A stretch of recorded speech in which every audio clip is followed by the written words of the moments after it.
अस्सलामुअलैकुम वरहमतुल्लाह। नए आने वाले हजरात से गुजारिश है कि हमारे चैनल को सब्सक्राइब करें और बेल आइकन को ज़रूर दबाएं ताकि हमारी हर नए आने वाली वीडियो आप तक पहुंच सके।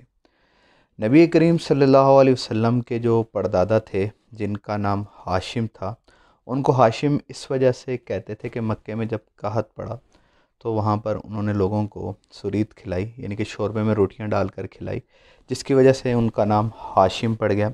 सीरत निगारों ने इनकी ये वजह तस्मिया बयान की है। हाशिम जो थे ये बहुत ही खूबसूरत थे। उलमा यहूद को नबी करीम सल्लल्लाहु अलैहि वसल्लम की निशानियों का पता था, इसलिए वो आपकी पेशानी से आपको पहचान लेते थे कि आपकी औलाद के अंदर नबूवत जारी होगी। तो हर शख्स की ख्वाहिश ये होती थी कि आप उनकी बेटी से निकाह करें। हत्ता के वक़्त के बादशाह शाह रूम ने भी आपसे कहा कि मेरी बेटी से आप निकाह कर लीजिए, उन तक पैगाम पहुंचाया। लेकिन इन्होंने जो निकाह किया, एक दफ़ा मदीना गए, मतलब किस औरत से आपका जो है वो नबी करीम सल्लल्लाहु अलैहि वसल्लम किसकी औलाद में से आए।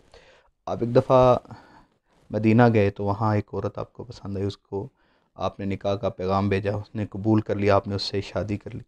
जैसे उसको हमल ठहरा तो आप फोत हो गए।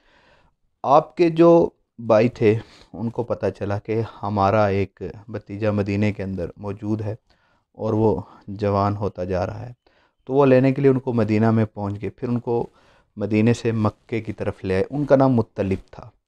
वैसे अब्दुल मुत्तलिब जो नबी करीम सल्लल्लाहु अलैहि वसल्लम के दादा थे, उनका नाम शेबा था। चुनांचे जब वो पैदा हुए तो उनके कुछ बाल सफ़ेद थे। शेबा यानी कि बूढ़े शख्स को कहते हैं, तो उनके कुछ बाल सफ़ेद थे, इस वजह से उनका नाम शेबा पड़ गया। लेकिन जब वो अपने चचा के साथ मक्का मुकरमा में आए तो उनके फटे पुराने कपड़े थे।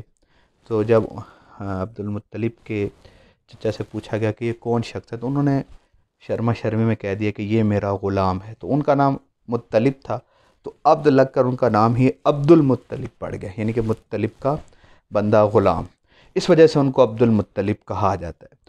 अब्दुल मुत्तलिब जो थे, इनको एक दफ़ा ख्वाब में आया कि ये एक कुएँ को खोद रहे हैं। 3-4 दफ़ा बार बार इनको ख्वाब आया। वो जो ख्वाब था वो था बेरे ज़मज़म के बारे में, आब ज़मज़म के कुएँ के बारे में। हज़रत इसमाइल अलैहिस्सलाम की औलाद के पास मक्के की जब मुतवल्लियत रही, वो मुतवल्ली रहे, तो उस वक़्त तक तो आब ज़मज़म का कुआँ बाकी रहा। चुनांचे जब उनकी मुतवल्लियत ख़त्म हुई, दूसरे लोगों ने उस पर कब्ज़ा किया।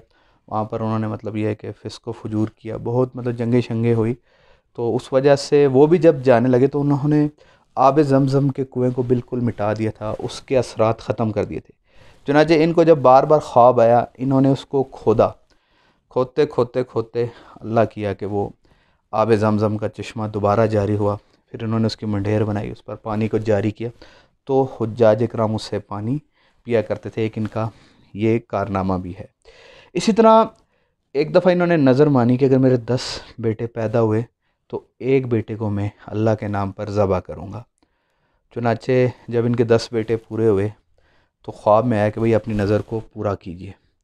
इन्होंने 10 बेटों में कुरा डाला, तो कुरे में जो नाम निकला वो नबी करीम सल्लल्लाहु अलैहि वसल्लम के वालिद गिरामी अब्दुल्ला का नाम निकला।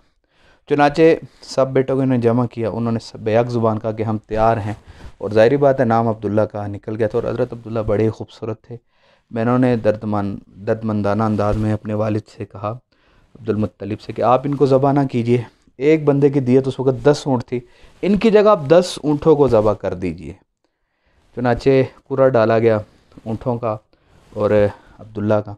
पहली दफ़ा ऊँटों का नाम निकला, दूसरी दफ़ा, तीसरी दफ़ा, चौथी मरतबा, हत्ता कि 10 मरतबा ऊँटों का ही नाम निकला। 11वीं मरतबा इनका नाम निकला। तो इनके लिए मुकाबले में तकरीबन 100 ऊँट कुर्बान कर दिए गए। और जब 100 ऊँट कुर्बान किए गए तो उसके बाद जो है एक शख्स की जो दियत थी वो 100 ऊँट मुकर्रर हो गई। पहले जो दियत हुआ करती थी वो तकरीबन 10 ऊँट हुआ करती थी एक बंदे की। तो बाद में चूँकि इनके इस फ़ेल की वजह से एक बंदे की उसी अरब के अंदर 100 ऊँट जो है वो दियत मुकर्रर हो गई, जो अब तक चलती आ रही है। तो उसकी वजह से तकरीबन 10 मरतबा वो कुरा डाला गया, तो उसकी वजह से वो 100 ऊँट ज़बह की और एक आदमी की दियत 100 ऊँट जो है वो मुकर्रर हो गई। ये वाक़या था इनका हज़रत अब्दुल्ला की पैदाइश की बात का, जो इनकी एक मशहूर नज़र है जो इन्होंने पूरी की। इस तरह नबी करीम सल्लल्लाहु अलैहि वसल्लम का जो कबीला है उसको कुरैश भी कहते हैं। कुरैश की वजह तस्मिया भी आपके सामने बयान कर दें। आप सल्लल्लाहु अलैहि वसल्लम के आबा व अजदाद में एक फ़हर नामी शख्स गुज़रे। बाद रात कहते हैं कि उनका नाम फ़हर था, बाज़ कहते हैं कि ये उनकी कुनियत जो थी वो कुरैश थी, बाज़ कहते हैं कि नाम कुरैश था, फ़हर कुनियत थी। बहरहाल कुरैश की जो वजह तस्मिया सीरत निगारों ने बयान की है वो ये है कि एक जानवर होता है, बहरी एक जानवर है जो अपने ऊपर किसी को गालिब भी नहीं आने देता और जिस जानवर को चाहता है वो खा लेता है। तो अरब भी बहुत जंगजू थे, अपने ऊपर किसी को गालिब नहीं आने देते थे, तो इसी वजह से उनका नाम कुरैश पड़ गया। तो आज की हमारी किस्त मुकम्मल हुई। पिछली अक़सात का जो लिंक है वो डिस्क्रिप्शन के अंदर मौजूद है,